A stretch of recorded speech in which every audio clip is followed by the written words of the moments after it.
Today is my first day back at work. I haven't opened my emails yet, but I know I'm gonna find. Because I work in a university, like, it's like hell for leather, like balls to the wall all year round, except for about 3 weeks at Christmas and then a month in late summer, like end of August to end of September. That's the only sort of downtime that anyone can take. So everyone has to go on holiday together. So while I've been away, also everyone else has been away. God, I'm so stressed. I don't know what I'm gonna find exactly, but I know there's probably gonna be like an email. So my friend in my office, she was covering my shit. She was the only one in the office. But she does a completely different job, so there's no way that she could cover it all the way. But she's brilliant. I know that she will have done an absolute load, but she's gonna have sent me an email saying, this is what I've done, and this is the stuff I couldn't do, because I don't know anything about it, and I've had to leave it for you. And it's just gonna be a load of shit. Oh my god. I'm so scared. I'm like putting it off. I've come a long way through the cemetery because it's like a glorious, peaceful oasis. It's surrounded by ridiculously busy roads on all sides, but it's like, in the middle of it, you wouldn't even know. What city? Where?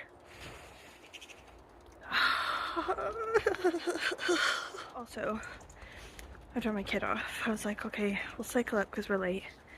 We'll go fast on the bike, but if we get there sort of early-ish, we can get a smoothie at the ridiculously expensive sourdough place.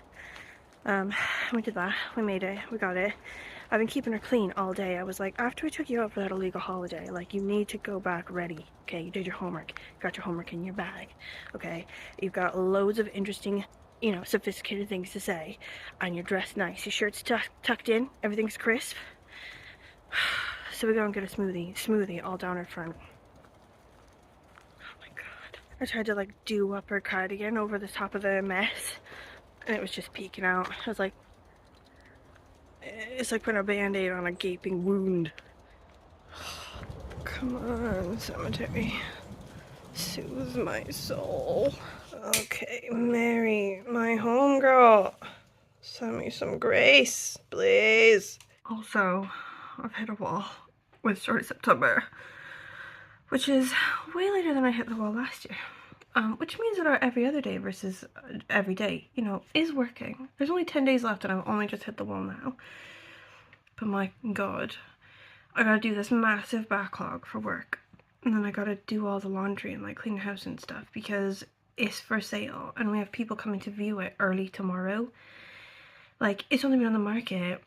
Like, this is gonna be the first opportunity that people can come and see it because we've been on holiday. Literally the day it went up on the internet, we had 9 people booked to view it. Oh my god. So they're all coming tomorrow. I gotta sort that out. Also, later, like 5 o'clock or so, I have to go for birthday drinks. Oh my god.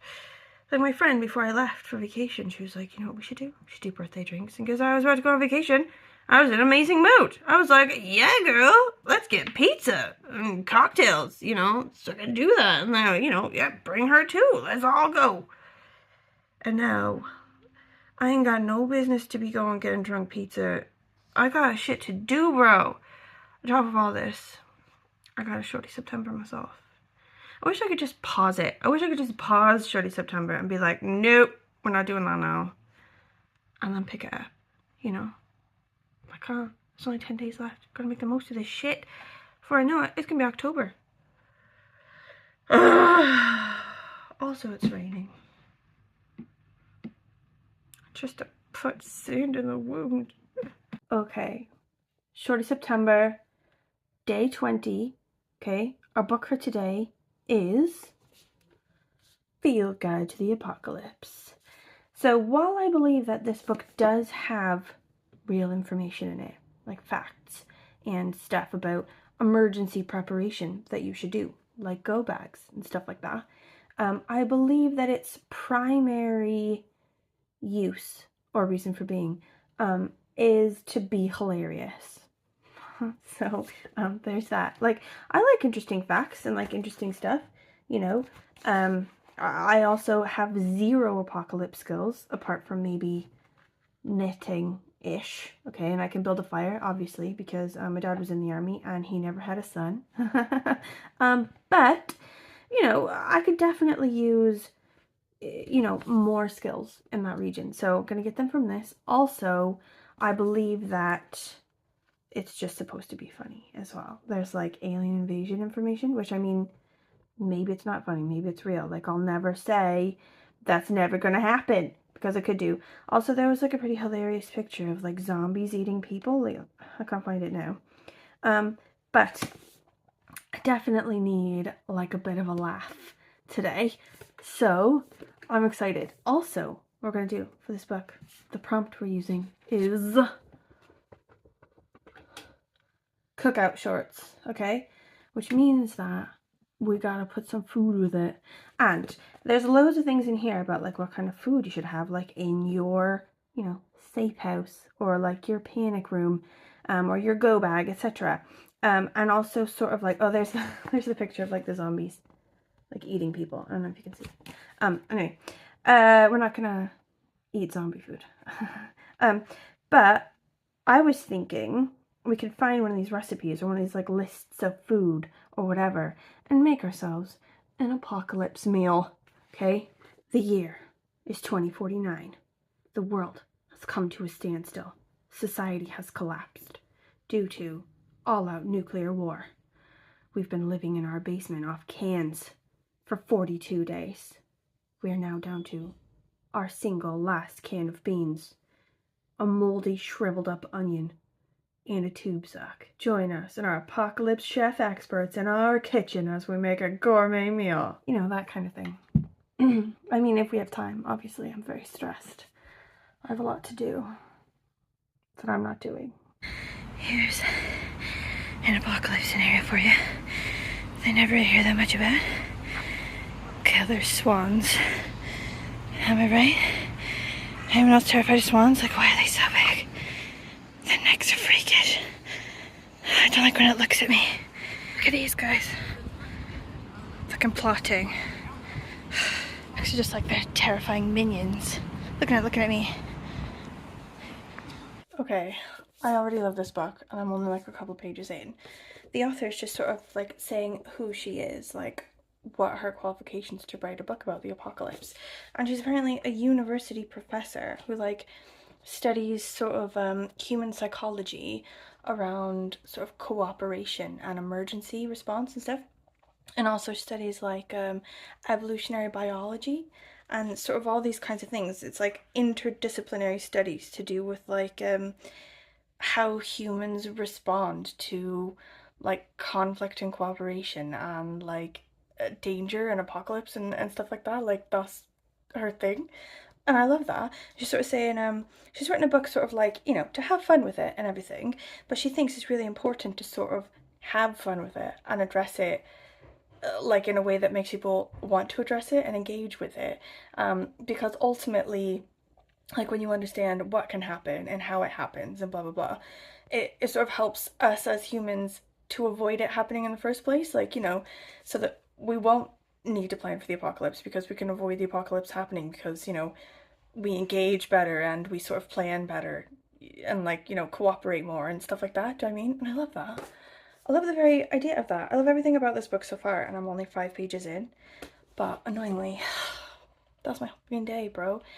I did work, I got my kid from school, I went running, I did some more work, and now I gotta get ready to go out for drinks.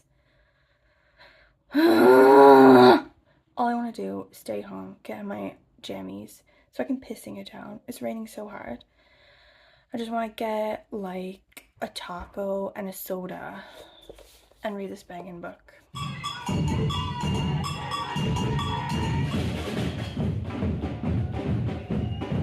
Without being in it. What's the best angle? Are you ready? Yeah. It's going to be the most underwhelming. I thought it was gonna be like. It's a bit anticlimactic. They look like little alien sperms. They look like frog's eggs. Petty crime in Cardiff, my dudes, is out of control. okay? I never feel unsafe, particularly in Cardiff, because the violent crime I feel like generally it's okay, but the petty crime, like they had that rent-a-bike service here, and it's the only city they had to take it away because of so many bike thefts, okay? I mention this because they've stolen my fucking bike light. So I went out, like I left my bike for like 4 hours, went out drinking, came back, no front bike light, but still got my 2 back lights. So I've had to put one of the front lights in the back just to let people know I'm there, okay? But it does nothing for lighting up an area. And I've got this path before me. Like, what do you think? What do you think, guys? Should I chance it? Is there gonna be like an attacker here? I've got no light to show me anything. Can't see jack shit. I might run into a fence. What are our thoughts? Like, should we chance it? I feel like I'm gonna chance it. If I don't show up home in the next 20 minutes, call the police. Okay, normally after drinking we get a McDonald's, but ain't nobody got no money for McDonald's after holiday, and also we don't need it because we're making apocalypse food. That's right, yo. Okay, we've got the manual here. Okay, it has our pantry basics. Okay, so the stuff that we are from now gonna stock in our house for the apocalypse, for when zombies take over. Okay, I don't think they will, but... but also it's got this here, fermented vegetables. So let's search for our bits, right? Right. Pasta. Get the pasta. How much do we Okay. need? We'll just get that box. I think we're good. Okay. We haven't got like 20. So we've got this pasta. That'll keep real nice in our pantry. Okay. Also, we need canned beans. Here, wait, let's look in here. Oh, we have jackfruit. That would be weird without it. Okay, hold on. Pickled onions. Oh, we have kingfisher sliced water chestnuts. What's that? Like Chinese circles. Oh, okay, no, never mind. What about this? Ooh, that looks real nice. What is it? Stuffed vine leaves. That's kind of like, well, it says rice and canned vegetables. You And have then that. also, I'm not having that. fermented veg, my dude. I'm Are not you having ready? that. Yeah. Oh shit. I never thought about having kimchi on my mac and cheese before. But I'm gonna do it. You It's know, gonna be how better. about you have this and I Okay. have this? But like, right.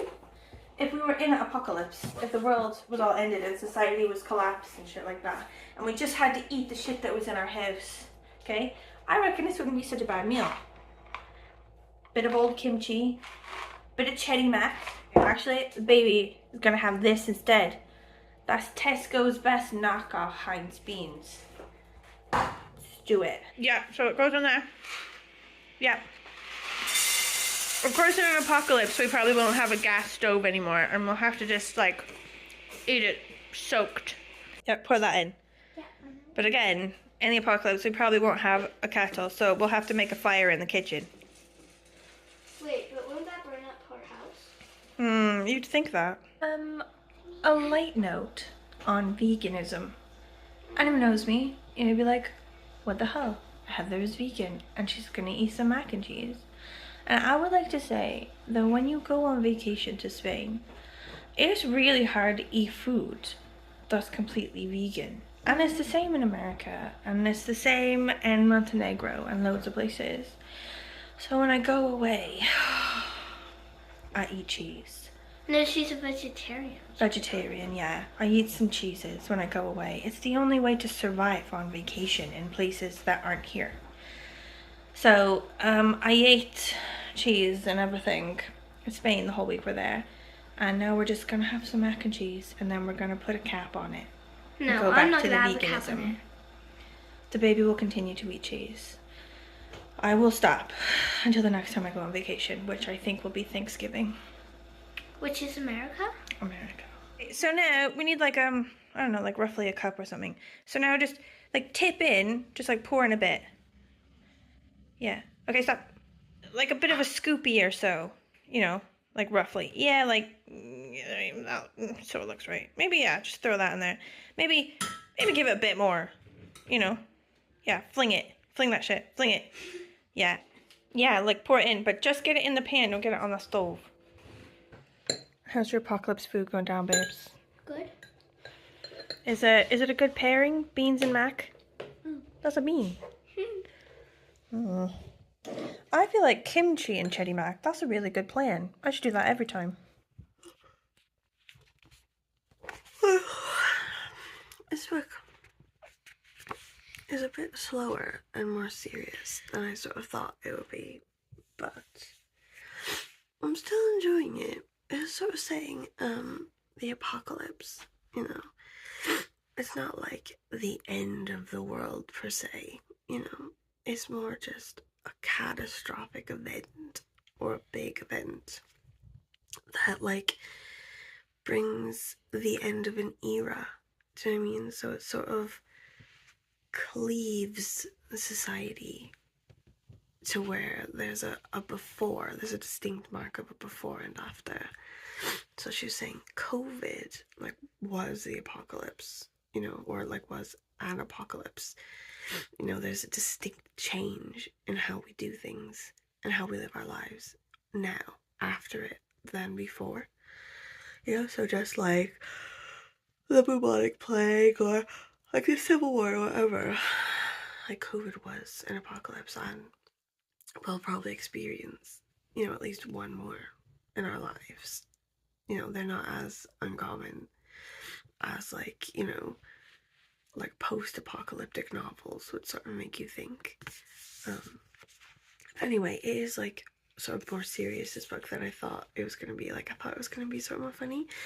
And it's doing a lot of talking about, I think, I don't know, like trying to talk people down a bit off a cliff. Like, you would get this book if you're like, oh yeah, the world's going to end, we're going to do it, it's going to end right now, I got to get ready, I got to get a bag, you know, like, she's sort of talking to that person, sort of saying, calm down.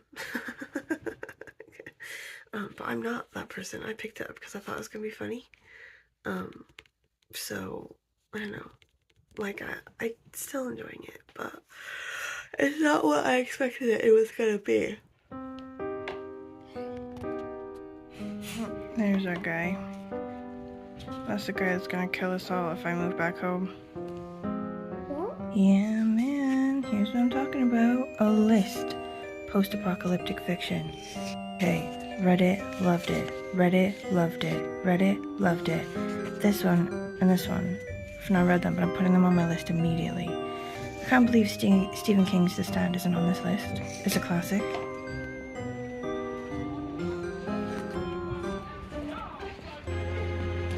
Well, supernatural enforcement of sharing norm? I am gonna Google that right now. Spirits of shadowy human figures who bring misfortune to people who don't share. Ooh, yes, now we're talking. It's like our video from yesterday with the music. It's like a playlist for the apocalypse. I'm gonna make a Spotify playlist now. Okay, I have finished it, and I really enjoyed it. It was super interesting. It wasn't funny at all. Just like, you know, FYI, like I thought it was gonna be. And to be honest, I feel like I need to read something now that is funny, because that's kind of where my mood was. I was kind of hoping for that sort of thing, and it's an itch that hasn't been scratched, but it was super, super interesting. I'm actually going to keep it around. I'm going to keep it in the house because I feel like I'm going to want to look at this again at some point. Like, it was written after COVID, okay, it mentions COVID, but if it had been written before and it was in the house with me for COVID, I would have really loved reading that. It has loads of things in it sort of about the mindset of a catastrophe, you know, sort of psychological coping, and sort of gearing your mind toward not just living through, but like thriving in like catastrophic situations. Do you know what I mean? I had really interesting stuff that reminded me of the degree I did at university ages ago and then didn't use at all, but it had elements that I'm still interested in today. Like, I did politics and international relations in college, and that sort of stuff has always been really interesting, you know, sort of like game theory and like nuclear chicken and stuff like that. And in here she sort of talks about it in relation to the potential for a nuclear war, do you know what I mean? Sort of that kind of apocalypse, but also sort of talking about how much a person tends to gain or lose based on how much cooperation with others they have and how much cooperation those people have with them. Do you know what I mean? Say like, if you go out to do something and gain something on your own, you'll like get this amount. But if you like pool in with someone else and everyone's all in, you know, you get this amount. But like, if you put all your eggs in someone's basket and depend on them to be cooperative and then they're not all in, you end up not even getting that amount if you'd just gone in by yourself, or you get less again. Do you know what I mean? But I love like the general vibe of this book and how I think preppers and like go bag stuff and that community often is portrayed like quite aggressively. Do you know what I mean? Like people in the country who have loads of guns and like plan to just sort of like stockpile all their shit and then sit on it, you know, with a gun. And it sort of focuses on sort of enemies and like the other group and sort of like dangers from people on the outside, you know. Whereas this, it was all about the strength we have in cooperation. Do you know what I mean? And in creating a thriving mindset, not like, you know, a defensive mindset like that.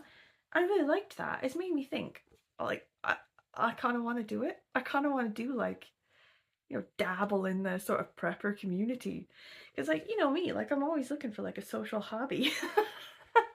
There's like whole groups, there's like clubs and like communities where they just talk about their prepper stuff. And like, you know, I like a bit of camping, a bit of hiking, you know, a bit of like, you know, like shopping on the internet. So like, I feel like I could really get into it. And also, if people in the prepper community are like this, you know, like into cooperation and like, you know, being better together, I'm down. And also, I could get my kid in it. There's like loads of things about, like doing apocalypse parties.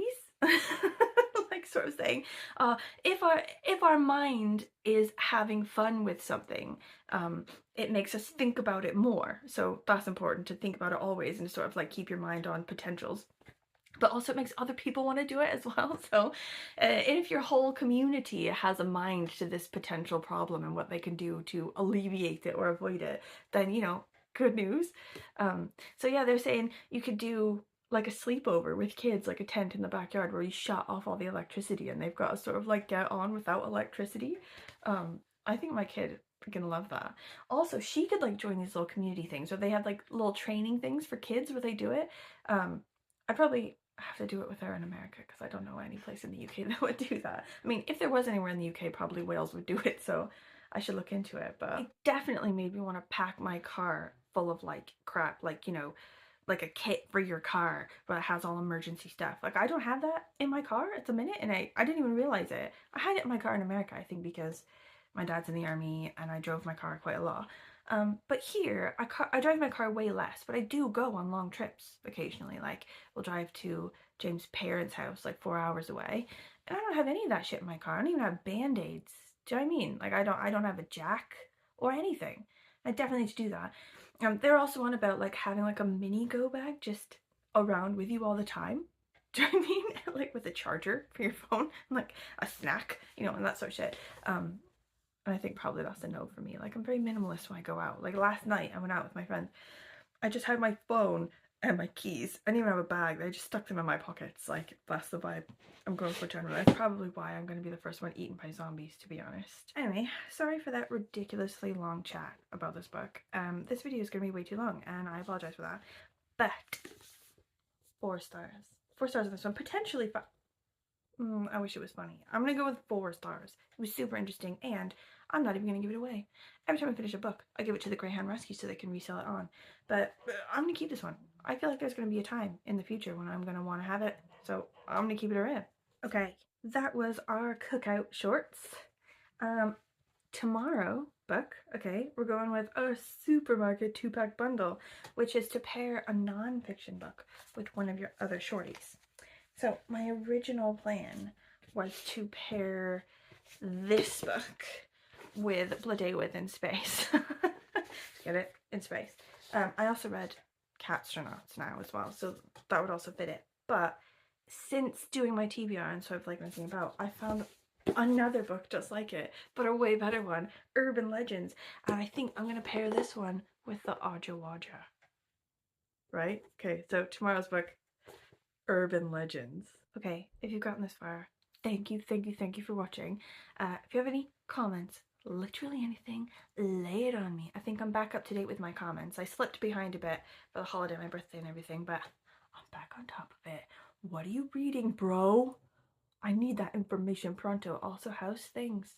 How's your last day of summer? Okay,